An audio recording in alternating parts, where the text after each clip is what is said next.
오늘 함께 보실 하나님의 말씀은 역대상 12장입니다. 말씀 봉독은 4절에서 9절까지 하겠습니다.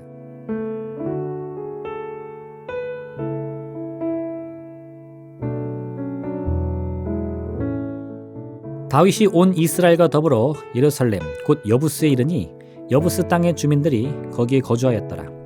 여부스 원주민들이 다윗에게 이르기를 내가 이리로 들어오지 못하리라 하나 다윗이 시온 산성을 빼앗았으니 이는 다윗 성이더라.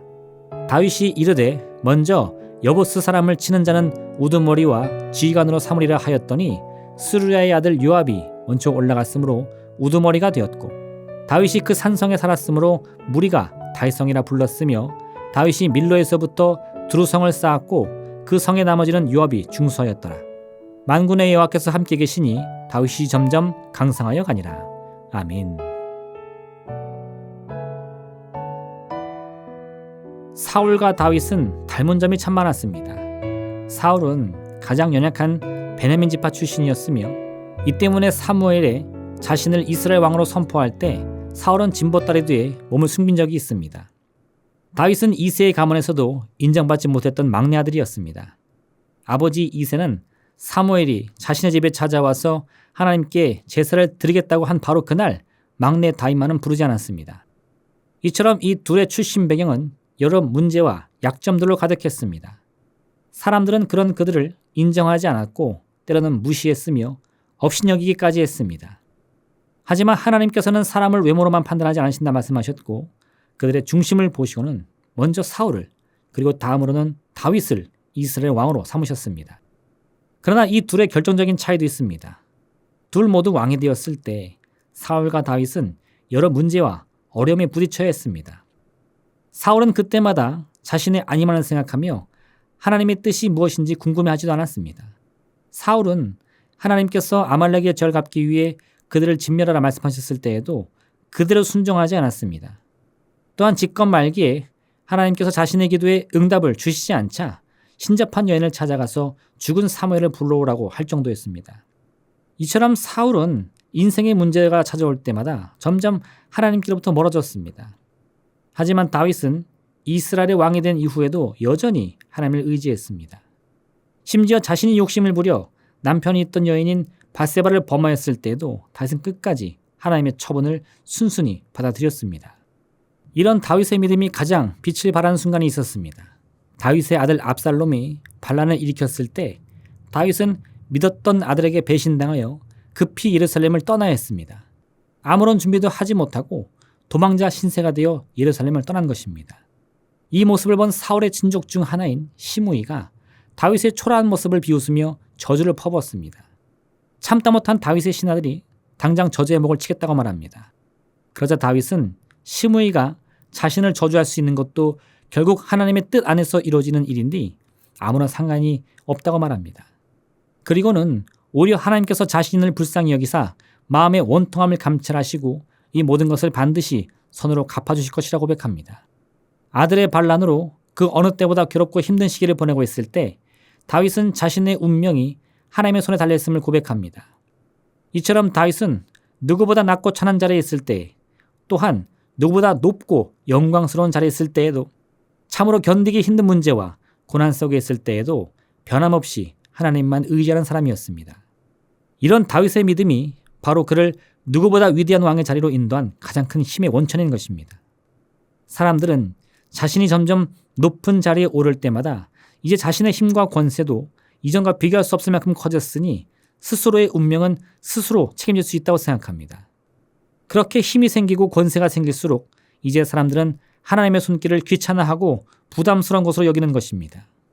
하지만 우리 인간의 힘과 능력은 아무리 크고 위대하다 할지라도 자기 자신의 생명과 운명조차 감당할 수 없음을 결코 잊어서는 안 됩니다. 한 사람의 운명이란 온 인류의 힘과 능력을 하나로 모은다고 해서 감당할 수 있는 그런 종류의 것이 아닌 것입니다. 예수님께서는 잃어버린 한 마리 양에 관한 이야기를 들려주시며 생명의 무게란 산술적으로 계산할 수 없는 것임을 우리에게 일러주십니다. 어느 목자에게 양 100마리가 있었습니다. 그런데 그 중에서 한 마리의 양이 무리를 벗어나 길을 잃어버렸습니다. 목자는 이 사실을 알지 못하다가 시간이 흐른 후 얼마 후에야 깨닫게 되었습니다. 그럼 이제 이 목자는 어떻게 행동을 해야 하겠습니까?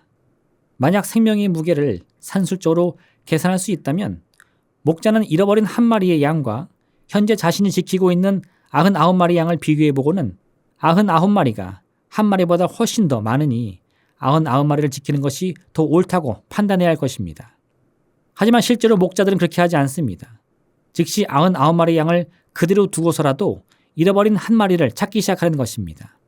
한 마리는 99마리보다 훨씬 적은 숫자입니다. 하지만 목자에게는 한 마리의 길 잃은 양의 생명일지라도 다른 99마리를 다 합친 것만큼이나 중요하게 여겨지는 것입니다. 이것이 바로 생명의 무게입니다. 이 무게는 나 홀로 감당할 수 있는 그런 무게가 아닙니다. 설령 그 생명이 자기 자신의 것이라 할지라도 결과는 달라지지 않습니다. 이 세상 어느 누구도 생명의 무게, 운명의 무게는 스스로 감당할 수 없습니다. 그럼 우리의 생명과 운명을 주관하는 것은 누구입니까? 모든 것을 창조하신 창조주 하나님 한 분뿐이십니다. 다윗은 바로 이 사실을 알고 있었던 겁니다. 어린 시절 골리앗과 싸울 때에도 다윗은 이 싸움의 승패는 오직 여호와 하나님께 달려있음을 믿었습니다.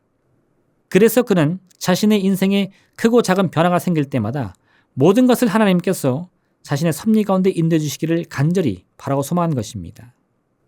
너의 행사를 여호와께 맡기라.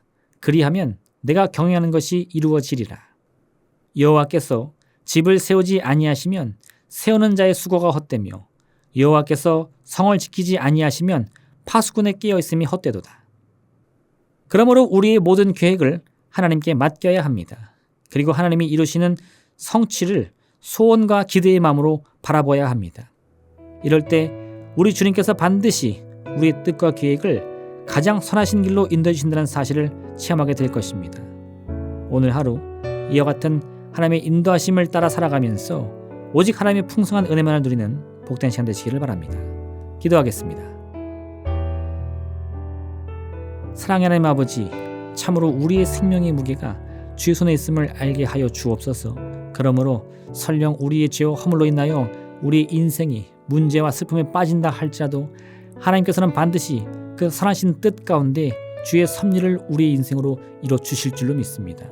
오늘도 같은 믿음을 가지고 결코 낙심하지 말고 포기하지 않으며 믿음의 쟁기를 든 자마다 뒤돌아보지 않고 주님을 향한 믿음의 소망을 향해 나아가는 복된 시간 되게 허락하여 주옵소서. 예수님의 이름으로 기도합니다. 아멘. 하늘에 계신 우리 아버지, 아버지의 이름을 거룩하게 하시며 아버지의 나라가 오게 하시며 아버지의 뜻이 하늘에서와 같이 땅에서도 이루어지게 하소서. 오늘 우리에게 일용할 양식을 주시고 우리가 우리에게 잘못한 사람을 용서하여 준 것 같이 우리 죄를 용서하여 주시고 우리를 시험에 빠지지 않게 하시고 악에서 구하소서. 나라와 권능과 영광이 영원히 아버지의 것입니다. 아멘.